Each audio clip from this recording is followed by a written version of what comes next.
नमस्कार, मैं हूं शाकिब और मैग्नस हेल्थ टॉक्स में आपका स्वागत है। आज हम बात करने वाले हैं सीबीसी ब्लड रिपोर्ट के बारे में। जब भी आपके हाथ में सीबीसी रिपोर्ट आती है तो इसमें लिखे इतने सारे नंबर देखकर ना थोड़ा कंफ्यूजन होना तो बिल्कुल नॉर्मल है। कहीं हीमोग्लोबिन लो लिखी होती है, कहीं डब्ल्यूबीसी हाई लिखा होता है और मन में इतने सारे सवाल आते हैं कि एग्जैक्टली इस नंबरों का मतलब क्या होता है। सीबीसी रिपोर्ट देखकर घबराने की जरूरत नहीं है। इस वीडियो में हम इसे शांत और सिंपल तरीके से समझने की कोशिश करेंगे ताकि आपको एक बेसिक अंडरस्टैंडिंग मिल सके। तो सबसे पहला पैरामीटर हमें हेमोग्लोबिन का मिलता है। हेमोग्लोबिन दरअसल खून का वो हिस्सा होता है ना जो बॉडी के हर कोने तक ऑक्सीजन पहुंचाने में मदद करता है। इसी ऑक्सीजन की वजह से बॉडी को एनर्जी मिलती है। कभी कभी रिपोर्ट में ना मेल पेशेंट में 13 से कम या फीमेल पेशेंट में 12 से कम हेमोग्लोबिन दिखती है, जो खून की कमी की तरफ इशारा कर सकती है। लेकिन सिर्फ हेमोग्लोबिन लो होने पर कोई फाइनल डिसीजन नहीं लिया जाता है। डॉक्टर हमेशा सिम्टम्स, डाइट और बाकी ब्लड रिपोर्ट्स के साथ मिलाकर इसको इवेल्युएट करते हैं। नेक्स्ट पैरामीटर हमारा आरबीसी यानी रेड ब्लड सेल। ये वो सेल होते हैं जो हेमोग्लोबिन को कैरी करते हैं और ऑक्सीजन को पूरी बॉडी तक पहुंचाने में मदद करते हैं। कभी कभी रिपोर्ट में आरबीसी काउंट थोड़ा कम दिख सकता है, जो एनीमिया की पॉसिबिलिटी की तरफ इशारा कर सकता है। और अगर आरबीसी काउंट ज्यादा हो तो कई केसेस में ये डिहाइड्रेशन, स्मोकिंग या लाइफस्टाइल फैक्टर की वजह से भी हो सकता है। इसलिए आरबीसी की वैल्यू को हमेशा बाकी पैरामीटर्स और सिम्टम्स के साथ मिलाकर ही समझा जाता है। नेक्स्ट पैरामीटर हमारा डब्ल्यूबीसी यानी व्हाइट ब्लड सेल। बॉडी के डिफेंस सोल्जर्स होते हैं ये, जो इन्फेक्शन से लड़ने में मदद करते हैं। आमतौर पर इनकी नॉर्मल रेंज लगभग 4000 से 11000 के बीच होती है।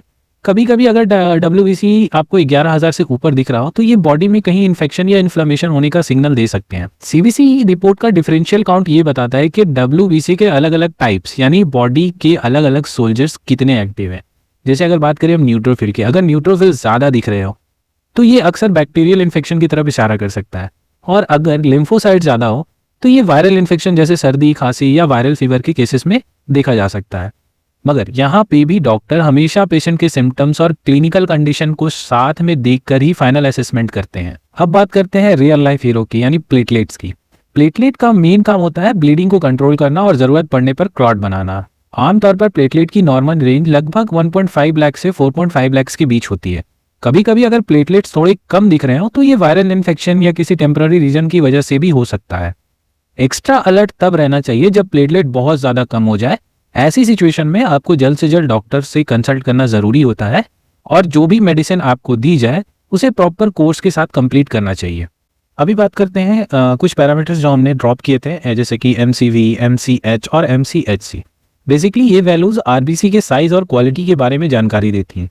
कभी कभी अगर MCV लो दिख रहा हो तो ये आयरन डिफिशियंसी की पॉसिबिलिटी की तरफ इशारा हो सकता है। और अगर MCV हाई हो तो कुछ केसेस में ये विटामिन B12 की डिफिशियंसी की पॉसिबिलिटी को भी सजेस्ट कर सकता है। इनकी वैल्यूज की मदद से ही डॉक्टर को एनीमिया का टाइप समझने में आसानी होती है और सही डायरेक्शन में इवेलुएट करने में हेल्प मिलती है। अब आते हैं सीबीसी के सबसे लास्ट पैरामीटर यानी ESR के ऊपर। देखो, ESR एक इन्फ्लेमेशन मार्कर होता है। ESR बढ़ने के कुछ कॉमन रीजन हो सकते हैं, जैसे वायरल या bacterial infection, joint pain, fever, body के किसी हिस्से में सूजन। लेकिन सिर्फ ESR हाई होने से किसी भी डिजीज का डिसीजन नहीं होता है। बहुत बार तो ऐसा होता है कि पेशेंट क्या करते हैं, ESR की हाई वैल्यू देखकर गूगल पे सर्च कर लेते हैं और वहां जाकर बहुत सारे आर्टिकल पढ़ते हैं, तब उनको समझ आ जाता है कि मुझे टीबी या कैंसर हो गया है। तो ESR हाई देखकर घबराना नहीं है, और सिर्फ ESR हाई होने से टीबी या कैंसर कंफर्म नहीं होता है। डॉक्टर हमेशा पेशेंट के सिम्टम्स और बाकी रिपोर्ट्स के साथ कोरिलेट करते हैं। मुझे उम्मीद है कि इस वीडियो की मदद से मैं आपको सीबीसी का रिपोर्ट थोड़ा आसान तरीके से समझा पाया हूँ।